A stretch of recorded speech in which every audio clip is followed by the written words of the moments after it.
Ces dernières semaines, certains d'entre vous m'ont fait remarquer que j'oppose souvent les deux versants de la psychanalyse, le versant adaptatif et le versant subversif.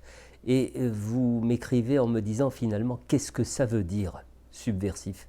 Quand vous parlez de subversion, qu'est-ce que vous voulez dire par là? C'est un sujet qui est à la fois simple et compliqué. Déjà si l'on s'en tient à la définition proposée par les dictionnaires.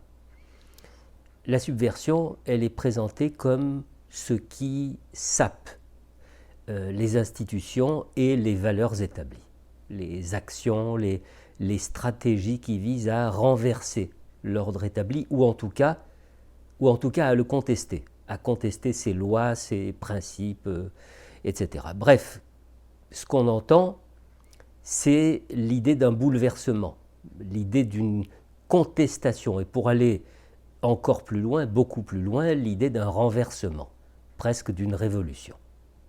Donc, de quelque chose d'assez violent. Alors évidemment, je comprends qu'il soit difficile de faire un lien entre ces acceptions de la subversion et la psychanalyse. Est-ce que ça signifie que l'on sort d'une analyse en devenant un révolutionnaire? Est-ce qu'une psychanalyse nous transforme forcément en activistes, prêts à n'importe quoi? Non. Ou plutôt non, pas forcément. Parce que je dirais que ça dépend beaucoup du pays, ça dépend beaucoup du régime politique dans lequel nous vivons. Une révolution intérieure peut très bien conduire à une révolution extérieure dans un régime totalitaire.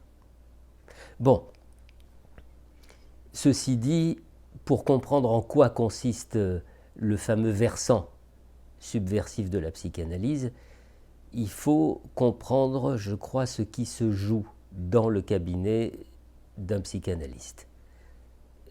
Ce lieu, c'est un lieu d'évolution, c'est un lieu de maturation de l'individu.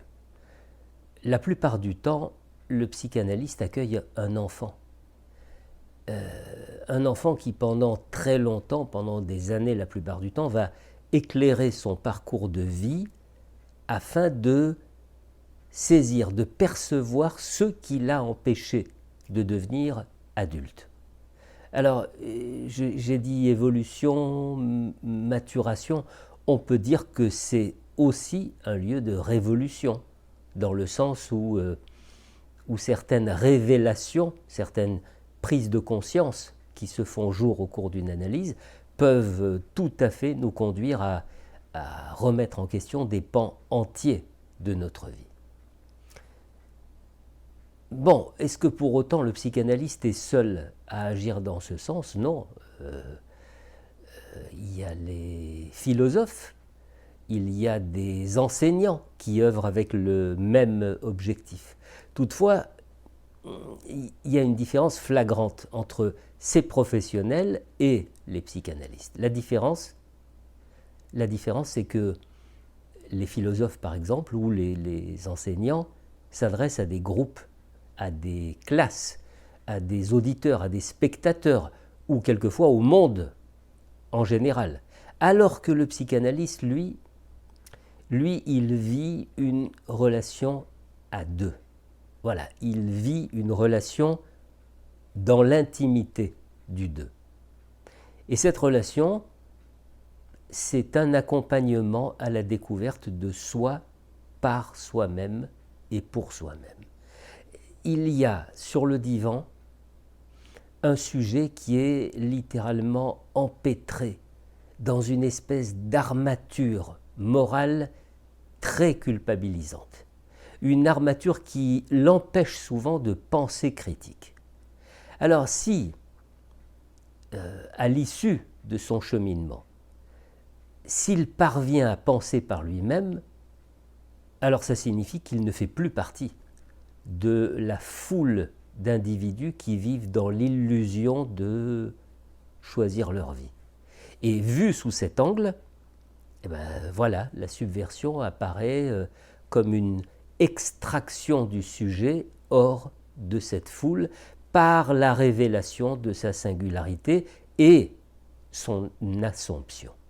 Et ça a évidemment plusieurs conséquences, pas toutes positives au sens où la plupart de nous l'entendons, mais c'est un autre sujet. Et puis il y a aussi autre chose qui nous est livrée à propos de la subversion grâce à l'étymologie. C'est tout de même incontournable, hein, l'étymologie. C'est peut-être même le plus important, le retour aux sources. Dans le mot subversion, il y a le préfixe sub, qui signifie au-dessous. Et donc il existerait une parole, une pensée, une version de la vie, hein, presque, qui se trouverait au-dessous de celle qui se montre à nous en plein jour. Et donc la subversion nous invite à aller au-delà de ce qui nous apparaît en plein jour, au-delà de ce qui nous apparaît avec évidence. C'est-à-dire qu'elle nous invite à entendre une autre version de la vie, une autre version de la parole que nous prononçons, des actes que nous posons, des choix que nous faisons, des raisons qui nous guident finalement à chaque instant. Donc dans ce sens, oui, évidemment, la psychanalyse est subversive, parce qu'elle nous donne à voir et à entendre autre chose que ce qui habite au premier plan de notre conscience à chaque instant. Ce qui est subversif, c'est de tendre le micro à notre inconscient et d'écouter ce que notre conscient ne nous dit pas. Après, ma foi, que cette subversion-là conduise à quelque chose de plus vaste, comme par exemple une révolution intérieure, je veux dire, hein, cela me semble presque évident à partir du moment où des croyances sont ébranlées, à partir du moment où des illusions chutent, bref, à partir du moment où de l'inconscient devenant conscient, eh bien cette matière provoque inévitablement un bouleversement intérieur qui nous apporte, je dirais, une lucidité sur le degré de notre aliénation. Vous savez, il y a dans l'ouvrage de Lucien Israël, L'hystérique, le sexe et le médecin, cette idée que j'aime à rappeler régulièrement, c'est qu'à l'issue d'une analyse, nous devrions au moins être conscients du fait que nous n'avons pas forcément l'obligation de servir les intérêts de ceux qui ont besoin de main-d'œuvre, de consommateurs et de chair à canon. Ce qui nous ramène également à la Boétie et à son discours sur la servitude volontaire. Alors oui, la psychanalyse est une révélation de la servitude volontaire. Et par cette révélation même, c'est un frein au conditionnement des masses. Et puis, on pourrait dire aussi que dans l'idée de subversion, il y a presque l'idée d'une création du sujet, mais pas d'une création ex nihilo, hein. C'est un travail à partir de la matière première que nous sommes quand nous entrons en analyse. Et ça me permet de rappeler cette belle métaphore de Freud quand il fait le parallèle, la distinction entre la peinture et la sculpture. Le peintre, lui, dépose de la matière sur la toile pour créer une œuvre. Et s'il n'est pas tout à fait satisfait de ce qu'il a créé, il peut très bien déposer de nouvelles couches de peinture sur la première couche pour créer une œuvre nouvelle. Et il peut même, comme cela s'est fait à maintes reprises dans l'histoire, cacher volontairement la couche première pour des raisons diverses. Le travail du sculpteur, lui, est radicalement différent.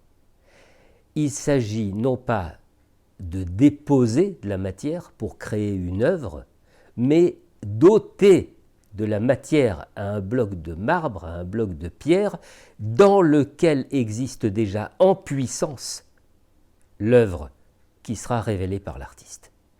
Eh bien, c'est ça, une analyse, c'est la découverte d'un sujet par le fait d'enlever de la matière qui cache un sujet finalement en attente d'exister.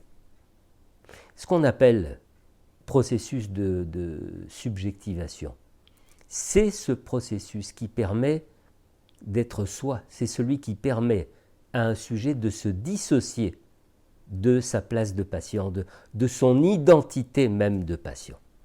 Vous ne pouvez pas calquer quoi que ce soit sur un patient, parce que sa psyché est toujours en mouvement, comme celle de n'importe quel individu. Vous ne savez pas ce que ce mouvement s'apprête à créer, et vous n'avez évidemment pas à influer sur cette œuvre qui est en gestation. C'est pour ça que l'analyste ne doit rien attendre. Il ne doit rien espérer à propos de son patient. D'ailleurs, qu'est-ce que ça signifierait, le bien du patient? Qu'est-ce que ça voudrait dire?